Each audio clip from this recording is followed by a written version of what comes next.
এমনকি আপনার আমার নবী আম্মাজান আয়েশার ঘরে বসে বসে কান্না করেন। একদিন আম্মাজান জিজ্ঞাসা করলেন, ইয়া রাসূলুল্লাহ, আপনি আমার হুজরায় বসে গুনগুন করে কাঁদেন কেন? আম্মাজানের জবাবে বলেন, ও আয়েশা, হাসরের ময়দানের কথা আমার মনে পড়লে আমি চোখের পানি ধরে রাখতে পারি না। কেন ইয়া রাসূলুল্লাহ? বলে, কিয়ামতের দিন আমার উম্মতের কি উপায় হবে সেই ভয়ে আমি কান্না করি। কেন, কি ভয় সেদিন? আল্লাহর নবী বলেন, ও আয়েশা, কিয়ামতের ময়দানটা এমন হবে, সূর্য নিচে নেমে আসবে, সূর্যের গরমে জমিনটা তামা হয়ে যাবে, নারী আর পুরুষ সবাই উলঙ্গ দাঁড়াবে। আম্মাজান বলেন, সবাই যে মহিলারা উলঙ্গ, পুরুষেরা উলঙ্গ, কিয়ামতের ময়দানে কি লজ্জা লাগবে না? নবী বলেন, ও আয়েশা, এমন ভয়ঙ্কর হালাত, একজনে আর একজনের দিকে তাকাবারও সময় হবে না, সবাই বেকারার হয়ে যাবে। অন্যদিকে জাহান্নামের আওয়াজের চিৎকার, জাহান্নাম চিল্লায়া চিল্লায়া বলবে, হাল মিন মাজিদ। আল্লাহ পাক রব্বুল আলামিনকে বারবার বলতে চাইবে, আল্লাহ, বেনামাজিগুলো কোথায়? বেরোজাদারওয়ালারা কোথায়? গুনাহগারগুলো আমার পেটে দাও, আমার পেটে ক্ষুধা। নবীজি কাঁদেন আর বলেন, আয়েশা, ওই সময় আমার আল্লাহ রাগ হয়ে একটা আওয়াজ দিবেন, রাগান্বিত আওয়াজ, লিমানিল মুলকুল ইয়াউম লিল্লাহিল ওয়াহিদিল কাহ্হার। আল্লাহ পাকের কুদরতের আওয়াজে হাসরের ময়দানটা থরথর করে কেঁপে উঠবে। ওই সময় নবীদের গুনাহ নাই। মুসা নবী কান্না শুরু করবেন, ঈসা নবী কাঁদবেন, ইব্রাহিম নবী কান্না করবেন, আদম নবী কাঁদবেন, নবীরা পর্যন্ত কান্না করে বেকারার হয়ে যাবেন। কেমন ভয়ঙ্কর হবে হাসরের মাঠ। ও আমার যুবক বাবারা, বৃদ্ধ বাবাজিরা, পর্দার আড়ালের মা বোনেরা, আমি যে এতক্ষণ বয়ান করতেছি একবারও কিন্তু বলি নাই আপনারা স্কুল কলেজ বাদ দিয়ে আপনারা মাদ্রাসায় চলে যান, বরং আমি সারা দেশে চিল্লায় চিল্লাইয়া বলি, ও যুবক বাবারা, স্কুলে পড়ো, আলহামদুলিল্লাহ বাধা নাই, কলেজে পড়ো, চাকরি করো, ডাক্তার হও, ইঞ্জিনিয়ার হও, কিন্তু একটা দাবি আমার, বেয়াদব হইও না রে বাবা। তোমার মতো কত যুবক স্কুল কলেজে পড়ে, 5 বেলার নামাজ পড়ে, সত্য বলো আছে না নাই? আর ওয়াজের দরকার নাই, নিজের বিবেকটাকে জিজ্ঞাসা করো।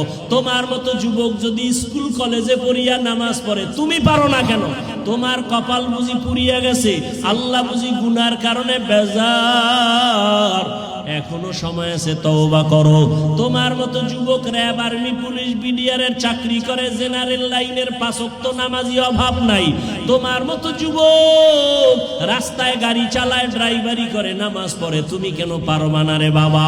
তোমার মতো যুবক দোকানদারি করে, নামাজ পড়ে, তুমি কেন পারবা না?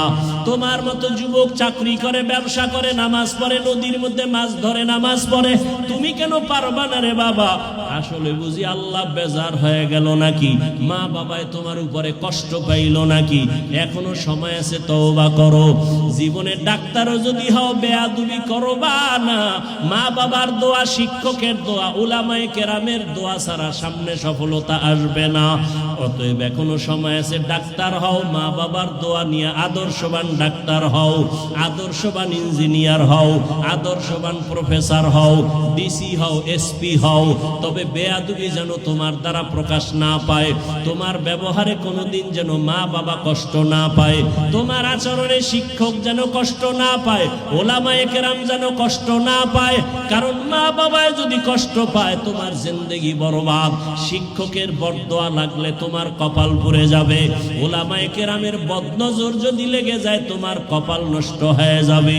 অতএব তুমি জেনারেল লাইনে থাকিয়াও তো পারো নামাজ পড়তে, মা বাবার দোয়া নিয়া, শিক্ষকের দোয়া নিয়া, ওলামায়ে কেরামের পরামর্শ নিয়া তুমি এখনো চলতে পারো নবীর আদর্শের উপরে, জীবনটা ধন্য হয়ে যাবে। ও পর্দার আড়ালের আম্মা জানেরা, আপনাদের মতো কত মা এখনো আছে বেপরদায় চলে না, মোবাইলে সময় নষ্ট করে না, স্বামীর মাল হেফাজত করে, খেয়ানত করে না। আপনি কেন পারবেন না রে আম্মা জান? আল্লাহ সন্তান দান করেছেন, একটা ভালো সন্তানের মা হইয়া কবরে যান, সন্তানটাকে আদর্শবান ডাক্তার বানায় যান, সন্তানটাকে কোরআন পড়াইয়া আদর্শবান নামাজি ইঞ্জিনিয়ার বানায় যান। সন্তান ডাক্তার হলেও কোরআন পড়িয়া মা বাবার জন্য দোয়া করতে ভুলবে না। এরে আম্মা জান, এখনো সময় আছে, তওবা করে নেন। বৃদ্ধ বাবাজিরাও তওবা করেন, মরিয়া গেলে আর নামাজ ছাড়বেন না। যুবক বাবারা তওবা করে নাও, আল্লাহকে মনে মনে ডাকো আর বলো, হে মালিক, জাহান্নামের আযাব তো দূরের কথা, দুনিয়াতে সূর্যের গরম সহ্য করতে পারি না, বেতের বাড়ি সহ্য করতে পারি না, মশার কামড় সহ্য করতে পারি না। কোরআন হাদিসের বয়ান অনুযায়ী এক জাররা পরিমাণ গুনাহ নিয়ে গেলে জাহান্নামের গরম কেমনে সহ্য করব? দুই পার্শ্বের কবরের মাটির চাপ কেমনে সহ্য করব? হাসরের ময়দানের কষ্ট কেমনে সহ্য করব? ও আল্লাহ, আজকে থেকে তওবা করে নিলাম। জীবনে কত নামাজ ছাড়লাম, দাড়ি কাটলাম, বেপরদায় চললাম। আমার মতো যুবক যদি স্কুল কলেজে পড়িয়া চাকরি ব্যবসা করিয়াও নামাজ পড়ে, আমি কেন পারবো না?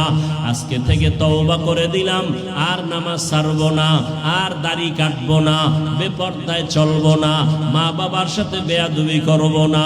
শিক্ষকের দোয়া নিয়া, উলামায়ে কেরামের পরামর্শ দোয়া নিয়া নবীজির তরিকা মতো চলবো। তওবা করার মতো যদি অন্তর তৈরি হয়, মুনাফিকি যদি না থাকে, খাঁটি তওবার নিয়ত যাদের আছে, দুটো হাত আমার আল্লাহকে দেখাইয়া দাও। আয় আল্লাহ, হাতগুলো কবুল করে নেন, তওবা কবুল করে নেন, তওবার উপরে মজবুত হইয়া চলার তৌফিক দান করেন, আমিন। আলহামদুলিল্লাহি রাব্বিল আলামিন, والصلاة والسلام على سيد الأنبياء والمرسلين وعلى آله وأصحابه أجمعين يا أرحم الراحمين يا أرحم الراحمين يا أرحم الراحمين رب ارحمهما كما ربياني صغيرا اللهم إنك عفو كريم تحب العفو فاعف عنا اللهم إنا نسألك رضاك والجنة ونعوذ بك من سخطك والنار ودير مالك কুদরতের নজর দিয়ে দেখেন খোলা আকাশের নিচে আপনার বান্দাদের নিয়ে হাত তুলেছি।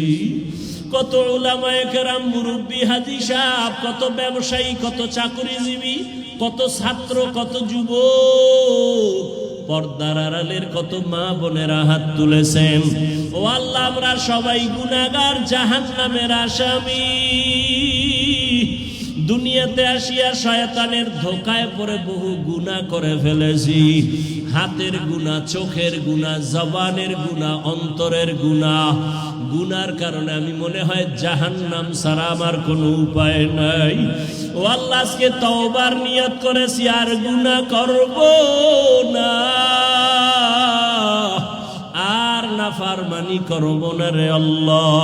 আয় আল্লাহ, আপনার দেওয়া পানি, আপনার দেওয়া সূর্যের আলো, আপনার দেওয়া চাঁদের আলো, আপনার দেওয়া বাতাস,